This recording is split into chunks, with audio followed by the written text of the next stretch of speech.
Vis je otok u srednjodalmatinskom arhipelagu, površine 93 četvorna kilometra. Otplovio je na pučinu i zauzeo važno mjesto u Jadranu.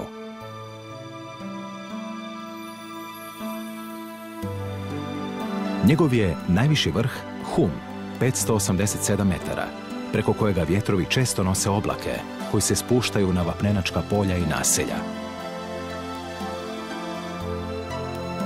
Ugodne je klime. Polja su obrađena, zasađene su južne vrste, a na brdima prevladava makija i crnogorica. Bale i zatoni prikladni za ribolov i za razonod okupača. Špilje i pitoma žala. I tišina, koju samo udarci nemirna mora stalno prate šumom.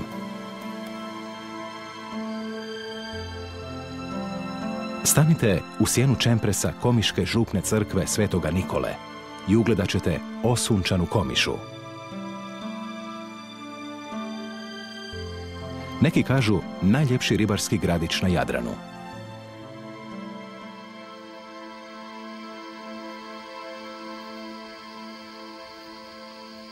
Odavde ćemo se uputiti na jedan od brakova, na kojima su Komižani stotine godina lovili ribu.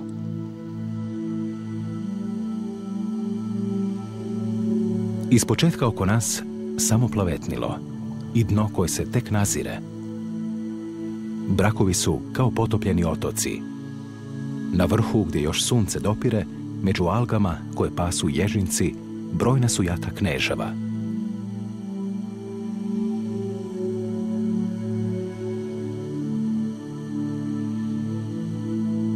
Okruženi morem, brakovi su mjesta bogata životom. S pučine dolaze brojna jata riba. Spuštamo se niz liticu obraslu raznim kolonijama. Slonovo uho je spužva zaista odgovarajućeg imena. Okomite litice obrasle su gustim kolonijama gorgonija. Na njima odmorište nalazi zvjezdača bez krakova, pločasta zvjezdača. I među gorgonijama, u pukotinama, skrivaju se brojna jata crneja. Uvijek se drže litice i neće se odvažiti na pučinu. U skladnom plesu jato riba čas pliva prema dnu koje se ne vidi, čas se u trenu vraća. Ni mi se ne odvajamo od litice. A na grani crvene rožnjače velike oči gladno promatraju jata riba. Ne da se smesti, samo se premjestila na susjednu koloniju crvene rožnjače, koja se pod njezinom težinom savila.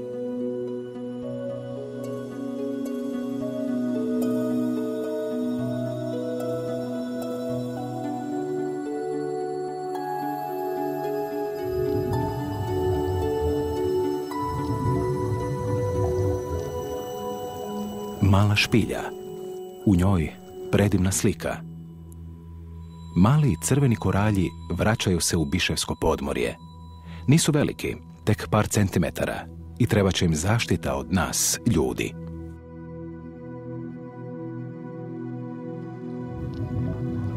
S pučine u valovima stižu nova jata riba, ali i neki neobični stanovnici.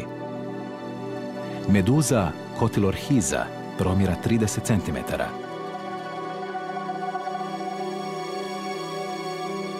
Okružena svojim vjernim pratiocima, mladim šarunima.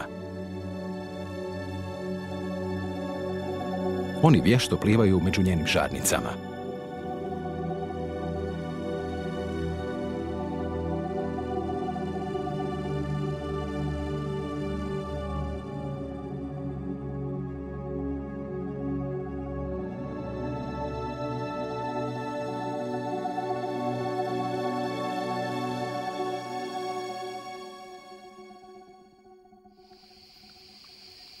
Muster ili crkva Svetoga Nikole sa samostanom među najstarijima je u Dalmaciji.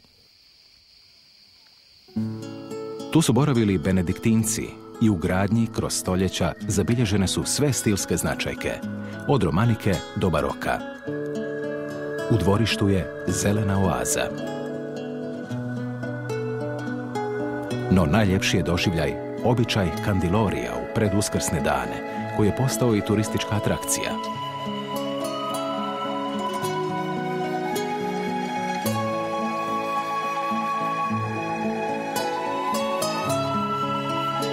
S brda Svetoga Nikole možemo se spustiti ka letama u kojima se spajaju praiskonska i rustična svjetovna gradnja.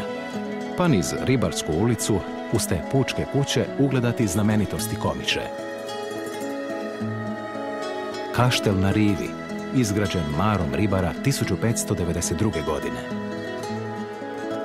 More je nekada udaralo u njegove jake temelje i tu su se vezivali brodovi.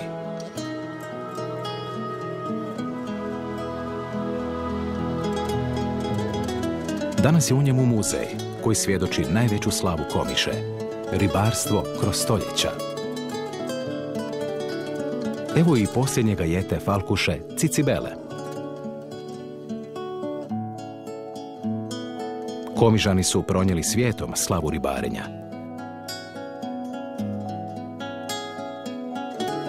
More je bilo iskon i uvir za svakoga otočanina. Još od grčkih vremena znalo se za bogata lovišta i vinovu lozu. Ostalo je iz toga doba i samo ime, Komiža. Ovaj zid pripada tom davnom dobu prije Krista.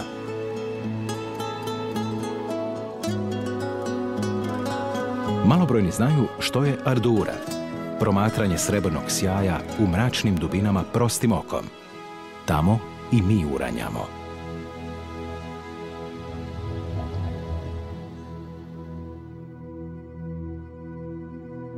Kod južnog dijela Komiškog zaljeva, oko rta Stupišće, na dubini od 30 do 50 metara, nalazi se brod Vasilios.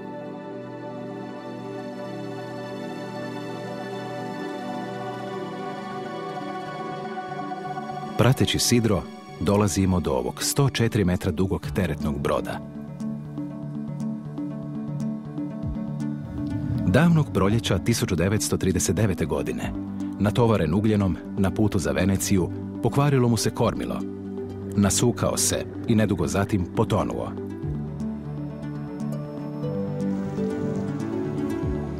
Sada počiva u pijesku, na lijevom boku.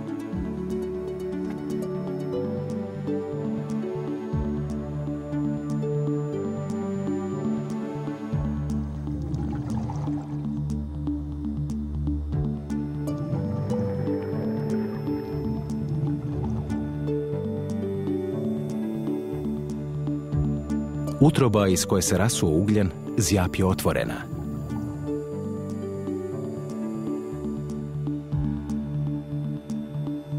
Sad je stanište ženke smokve.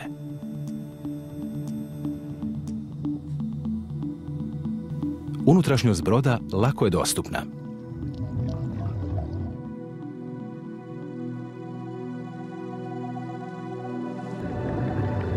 Na mjestima je oplata otpala i kroz ogoljena rebra vidi se pučina.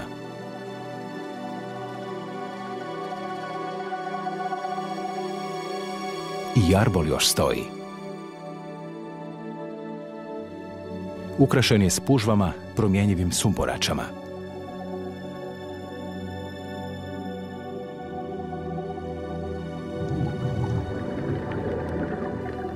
A ispod njega mužjak smokve. Traži svoju narančastu družicu u svadbenom ruhu.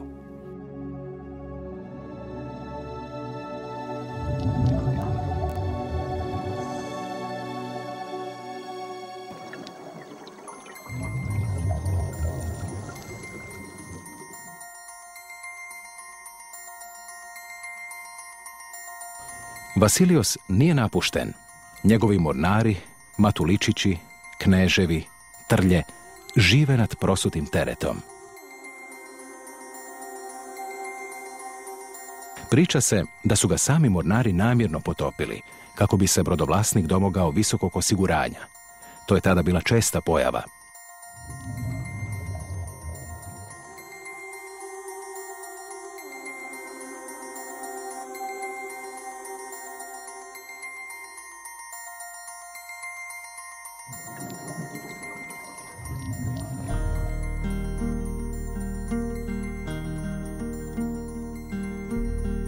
Sada je to dom brojnih spužvi i riba, pravi umjetni brak na pješčanom dnu.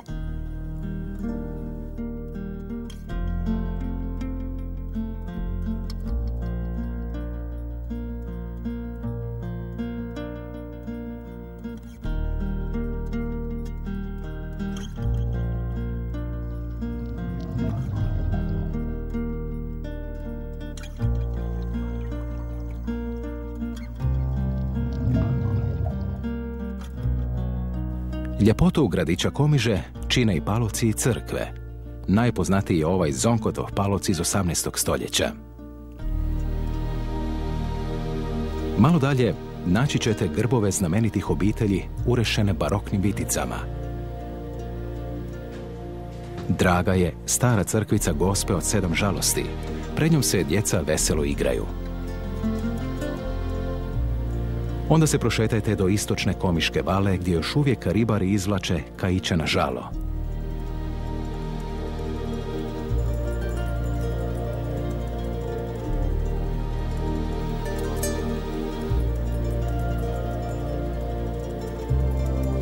S obližnje ulice gleda ih strogo tvrđeno lice crkve Svetoga Roka, zaštitnika od kuge. Na suprotnoj strani Komiške vale, smještena na samoj obali, Gospa je gusarica, zaštitnica od gusara. Ima i pravi izvor pitke vode. To nije jedini izvor. U zatonu Kamenice teče još jedan. Pili smo i kad se nebo zatamnjelo, uronili u more.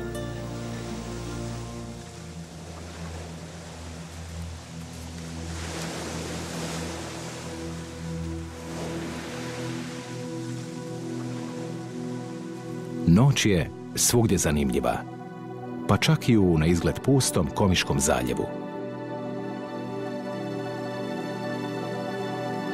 Veliki rak samac, naoružan brojnim družbenim oruzgvama. Lignja mu ne može ništa. To energično mijenjanje boja vjerojatno znači ljutnju i frustraciju. Nisu svi rakovi stanodavci poput samaca. Ima i podstanara, i to neugodnih. Riblja uš, parazitski je račić. Kosirica ima upravo takvu krvopiju. Nije rijetkost vidjeti i 2 uši na jednoj ribici, kao na ovoj girici.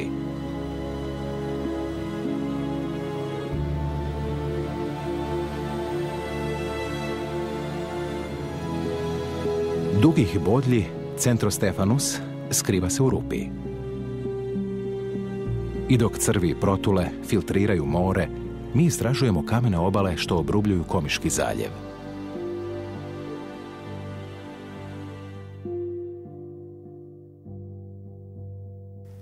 Mali gavunčić traži odgovarajući ležaj od algi.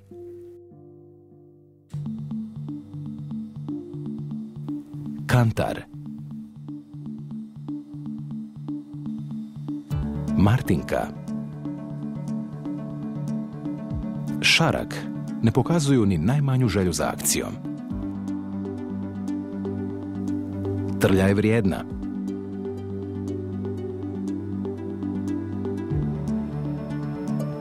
No nije prijetnja ovim samcima. Ani listu.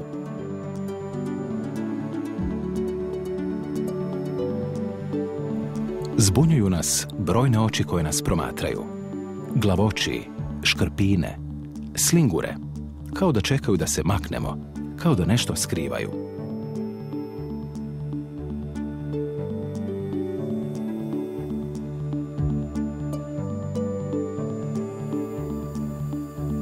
Škamp. Vjerojatno je ispao s koje usidrene koče, jer ovo mu nije prirodno stanište.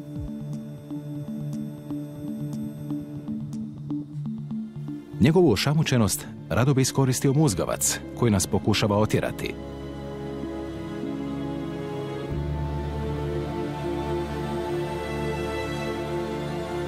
Škamp je već povratio snagu. Sad ga čeka dug put u velike dubine Viškog podmorja.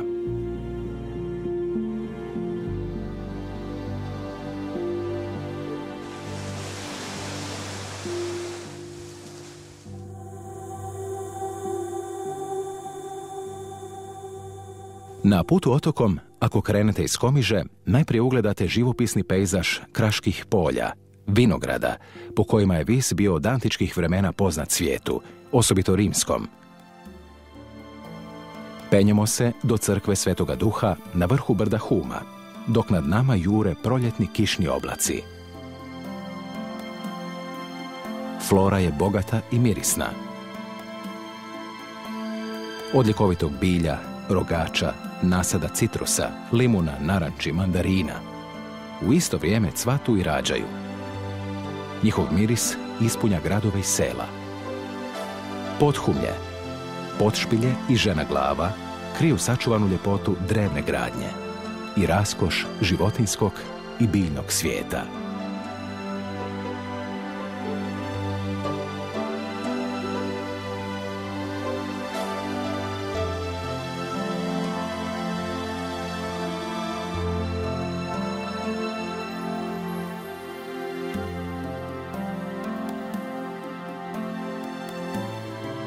Evo gospodarstva obitelji koja živi od ljekovita bilja. Pelina, lavande, mente, komorača, majčine dušice, mažurana, kamilice, rikole. A u konobi starinski svečani ugočaj.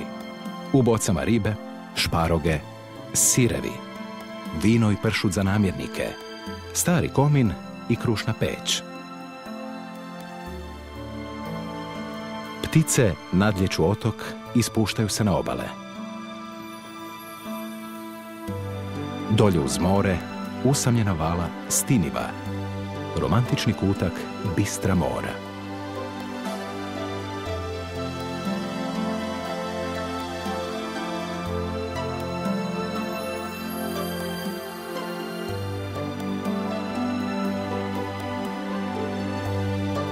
Zaron u plitko more zasigurno će vas iznenaditi. Mjesta gdje se čini da nema ničega. Sjena koja bježi preko stijene sigurno je neko živo biće. I tu gdje valovi stalnim pljuskanjem održavaju alge, zatičemo šušu. Raka posve običnog za plićak. Ta morska životinjica probila je barijeru površine mora i zna trčkarati na suhom, no sigurnije se osjeća u kakvoj rupi ispunjenoj morem. Tu gdje more nema stalnu crtu površine, zatječemo morskog puža na suhom. Priljepak. Toliko se dobro prilagodio surovim uvjetima da čak i izgleda kao kamen. Rubovi nepravilne kućice savršeno mu se poklapaju s neravnim kamenom. Ima i vlasulja koje se dobro snalaze u ovim pograničnim područjima. Crvena moruzgva, kao i priljepak, čvrsto se zatvorila. Kada dođe more, pokazuje svoje raskošne lovke. More je ovdje puno planktonske hrane i to je prilika koju koristi crvena moruzgva.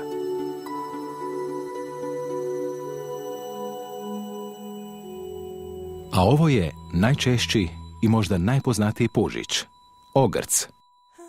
I on obitava u plićaku gdje pase alge. Ni njemu ne predstavljaju problem kratkotrajni izleti na suho.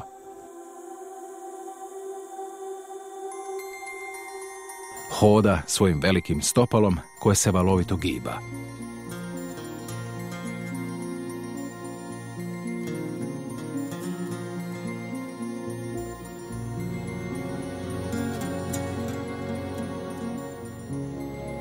Plićak je ovdje bogat raznim školjkašima. Prstac u rupi mirno filtrira more, baš kao i kamenica. Neobične školjke su korotani. Manja kao da se želi osamostaliti. I one se mogu polagano gibati, izbacujući svoje stopalo. Najkarakterističnija je riba plićaka, par centimetara velik priljepčić kamenjarić. Pravo je bogatstvo raznih algi u plićaku. To je i razumljivo jer je tu najjače sunčevo svjetlo potrebno za fotosintezu. Zbog toga se i mnoge vrste životinja hrane upravo njima.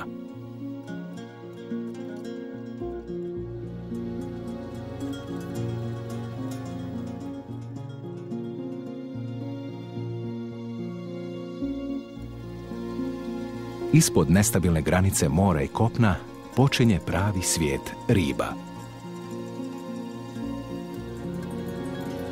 Razni glavoči neizbježni su u plićaku. Najveći među njima je do 30 cm veliki glavoč pločar.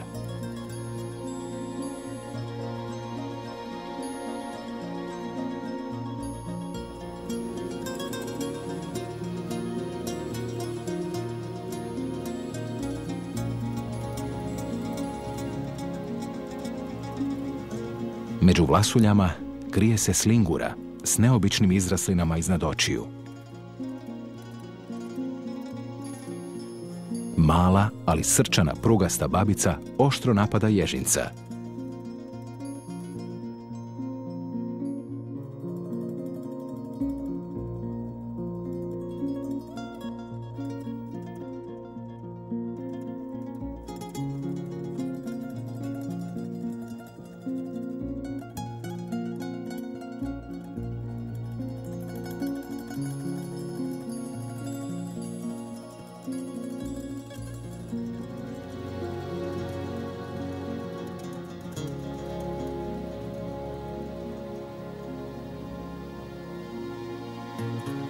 Mnoštvo biljojeda privlači i mesojede. Puž stožac, opasani lovac, s otrovnom radulom kojom usmrćuje ostale puževe i školjkaše. No malu pilaču teško će stići.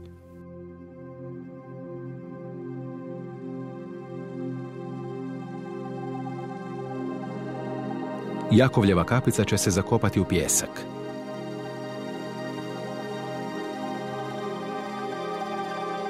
I ribe mogu postati lovina neočekivanog lovca. Dok nam dva cipla pristojno poziraju, ni ne primjećujemo što im se sprema s kopna. Kosmej se naglo sjurio, ali nije imao sreće.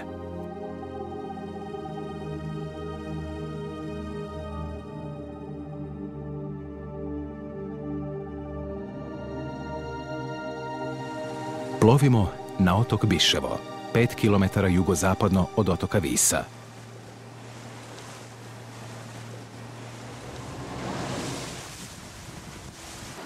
Površina mu je prekrivena borovinom i makijom. U središtu se prostiru polja vinove loze. Na otoku nema hotela ni automobila. Putuje se kaićem ili tovarom, najboljim prijateljem. Krenuli smo iz Mezoporta i prešli otok pješačeći usred opojnoga eteričnog bilja.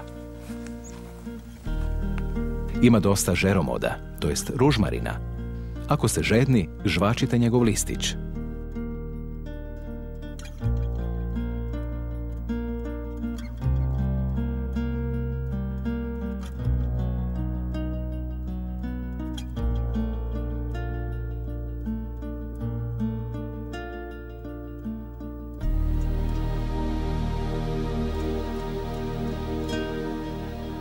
U susret vam dolaze kozlići.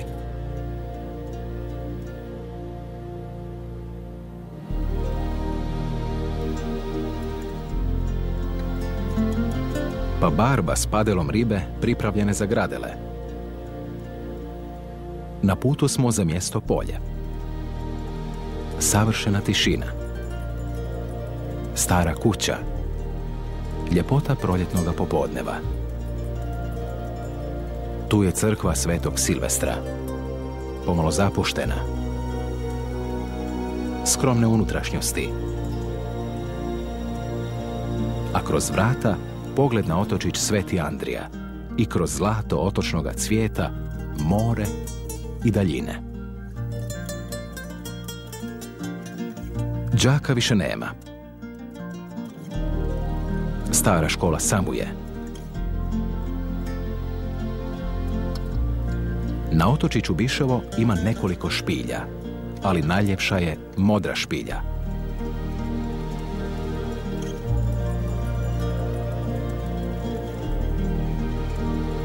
Do 1884. godine u nju se moglo ući samo plivajući, ronjenjem ili kroz raspuklinu u stijeni 2 metra iznad mora. Austrijski slikar Eugen Ransone posjetio je špilju i predložio da se minira kamena gromada na ulazu. Zaranjamo na susjednom rtu Kobila, poznatom po brakovima i brojnim jatima riba. Plošnjak prkosi struji. Plošnjaci su primitivni organizmi. Prvi su imali glavu i mozak. Prvi su znali kuda idu i kako brzo moraju ići. Valovitim kretnjama vrlo dobro plivaju, iako se radije drže dna.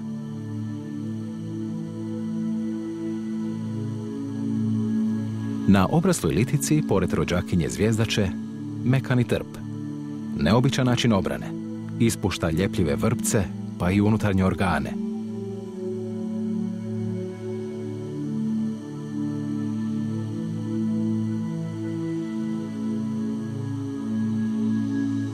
Ispod puža, Hypselodorisa, jedan sve redovitiji stanovnik Jadrana, papigača.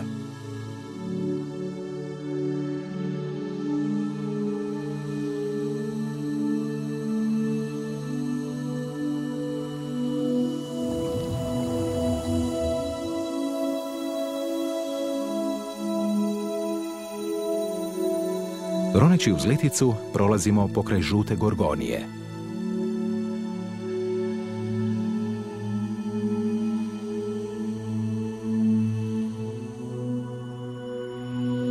Ispred podmorskog ulaza u špilju dočekuje nas jato fratara. Zaranjamo u modru špilju. Legenda kaže da su komiški ribari bježali od nje, jer su vjerovali da u njoj žive vještice i vilenjaci. Ako joj se približite, prokletstvo koje prati onemogućit će dobar ulov ribe.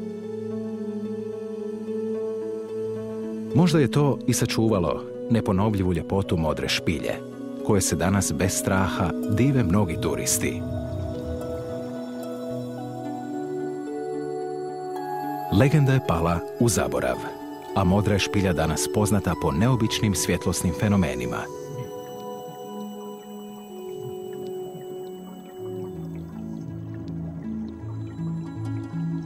Sunčeve zrake koje se odbijaju od pješčanog dna špilje čine predmete u moru srebrnkastima, a nad morem modrima.